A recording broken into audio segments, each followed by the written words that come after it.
이제 여러분 우리가 이 말씀을 통해 알 수 있듯이 모세와 아론은 계속해서 바로를 찾아가서 우리 백성들을 풀어주어라. 우리가 가서 하나님 앞에 제사를 드리기 원한다. 예배를 드리기 원한다. 근데 계속 바로는 이제 거절을 합니다.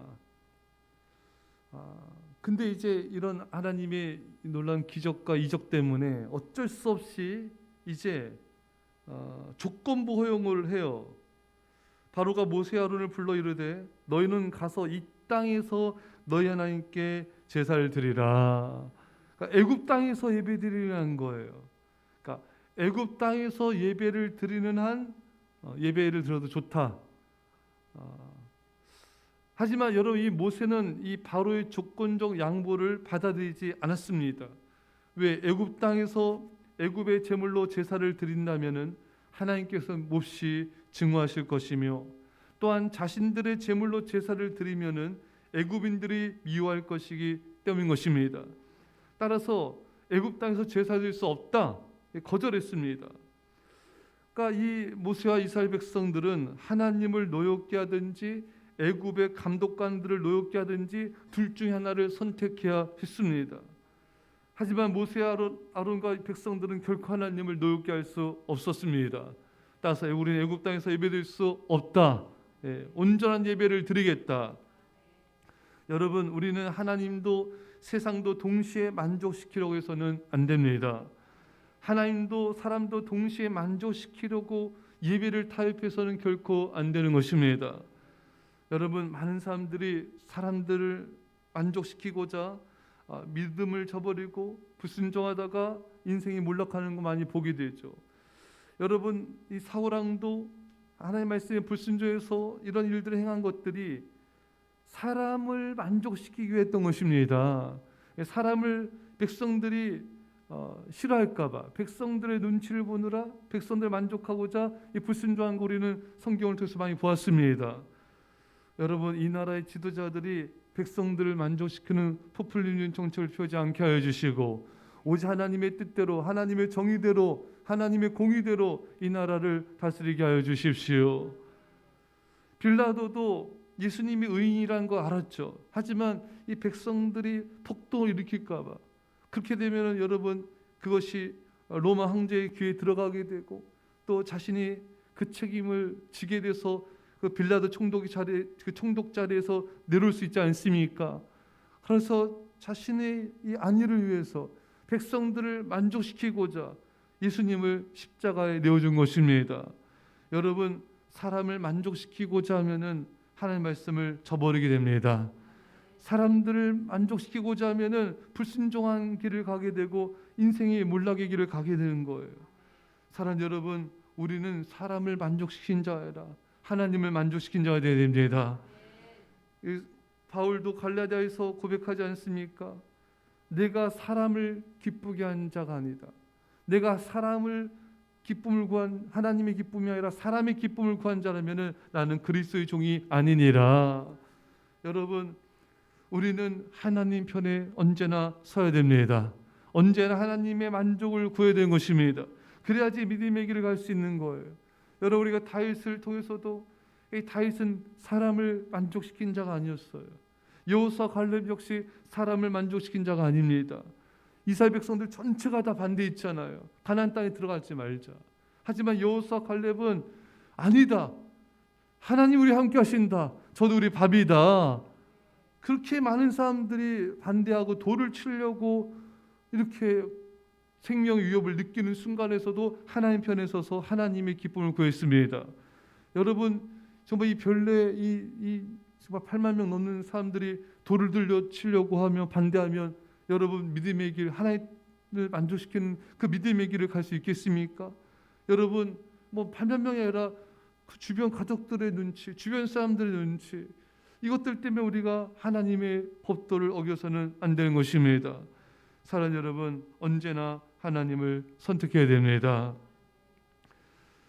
바로는 이 땅에서 너희 하나님께 제사를 드려라. 여러분 바로가 원하는 것은 사탄이 원하는 것은 예배 드리더라도 애굽 땅에 거하라. 예배 드리더라도 세상적인 삶을 살아가라. 그러니까 예배는 드리지만 삶이 애굽이에요. 삶이 세상의 삶과 똑같고 예배드리는데 말강도의 세상 사람들과 똑같고 이것은 이 사탄, 이 바로가 원했던 것이죠. 여러분 삶이 거룩하지 않고 세상적인 삶을 살아간다면 애굽에 거하고 있는 것입니다. 그러 하나님 우리가 세상적으로 살아가는 삶의 모습을 버리고 구별된 거룩한 삶을 살아감으로 온전한 예배를 드리길 원하신 것입니다. 세상 죄악 가운데 살고 있으면서 여러분 예배가 제대로 될 수가 없어요. 거룩한 삶을 살수록 거룩한 예배를 잘 드릴 수가 있는 것입니다. 여러분 우리가 자꾸 세상적으로 살다가 기도하려고 해보세요. 기도 안 됩니다. 여러분 우리 기도에 대한 설교를 얼마나 많이 듣습니까? 하지만 그 마음과 생각과 이 모든 게 세상에 가 있어요. 세상 물질적인 것에 가 있으면요 그 사람은 기도가 안 돼요. 기도를 제대로 할 수 없습니다. 예배도 마찬가지입니다. 여러분 내 마음과 생각과 영혼이 세상적인 걸 바라보고 세상적인 것을 즐거워하고 세상적인 것을 이렇게 추구하다 보면은 예배를 그런 사람은 제대로 들을래야 드릴 수가 없어요. 예, 그렇게 드리더라도 또 삶이 또 여전히 애국 가운데 있는 그런 삶을 살 수밖에 없는 것입니다. 따라서 우리가 온전한 예배를 드릴수록 거룩한 삶을 살게 되고요. 거룩한 삶을 살게 될수록 온전한 예배를 드릴 수가 있는 것입니다. 사랑하는 성도 여러분 이제 우리는 이 말씀을 따라서 예배 드리면서도 애굽에 가는 세상적인 삶과 행동을 우리는 버려야 되는 것입니다. 그 세상적인 삶의 방식과 죄악과 우상을 버려야 신령과 진정의 예배자가 될 수가 있는 것입니다. 사랑하는 여러분, 바로가 왜 이토록 이스라엘 백성들이 예배드리지 못하도록 이렇게 끈질기게 방해를 할까요? 여러분 바로는 사탄을 뜻하죠. 사탄은 왜 이토록 성도들이 예배를 제대로 드리지 못하게 할까요? 그것은 성도가 예배에 승리하면 사탄은 패배합니다. 그러나 성도가 예배에 실패하면 사탄은 승리합니다. 여러분들이 정성을 다한 예배의 삶을 살아갈 때 사탄은 여러분들을 지배할지 못하며 여러분들을 시험에 들게 할 수가 없습니다. 그러나 예배가 소홀해질수록 예배에 빠지게 될수록 금방 시험에 들게 되고 죄짓고 그 대가를 치르는 얼마나 힘든 삶을 살게 됩니까? 여러분 우리가 지난 날을 되돌아보면은 우리는 금방 알 수가 있는 것이 우리가 예배를 소홀히 할 때 이 가정에도 이렇게 다툼과 분열, 또 부모 자식 간에도 안 좋고 또 나 자신도 이렇게 답답하고 또 짜증이 나고 엄마 불평하게 되고 이 삶이 지옥이 되는 걸 우리는 너무나 많이 경험했습니다. 그러나 예배를 정성을 다해 드리고 깨어 기도하게 되면은 가정이 평안해져요. 서로 위하고 사랑하게 됩니다. 이러니 사탄이 그렇게 끈질기게 이스라엘 백성들을 우리들로 하여금 예배드리지 못하도록 방해했던 것입니다.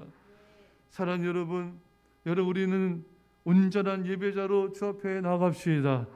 예배만 붙잡으면 승리합니다. 우리 영이 살고 마음과 정신이 살고 육체가 살고 삶이 살아나게 됩니다. 예배의 승리자는 인생의 승리자이고 예배 실패자는 인생의 실패자입니다. 사랑하는 성도 여러분, 이 새벽 예배의 첫 시간이 참으로 중요합니다. 이 첫 시간 우리가 신령과 진정으로 하나님을 예배하며 승리하면은 우리는 그 시간 하나님의 은혜와 사랑으로 하루를 시작하게 되며 우리는 사탄을 이기고 승리하게 될 것입니다. 여러분과 제가 예배의 승리함으로 인생의 승리자 되시기를 간절히 축원합니다.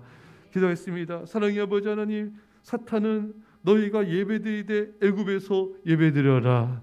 너희가 예배드리되 여전히 세상적인 삶을 살아가라. 우리를 유혹하고 우리를 죄짓게 하며 아버지 예배에 실패하게 만드는 이 악랄한 사탄의 유혹과 공격을 떨쳐버리게 하여 주시고 주여 우리는 예배드리되 우리의 삶과 우리의 마음과 정신과 영혼이 거룩해지게 하여 주셔서 세상과 구별된 삶을 삶으로 진정한 예배자로 승리케 하여 주옵소서. 새벽 예배 예수한 한국교회 일방교회 새벽 예배 봉이 있을지어다. 감사하며 예수님의 이름으로 기도합나이다. 아멘.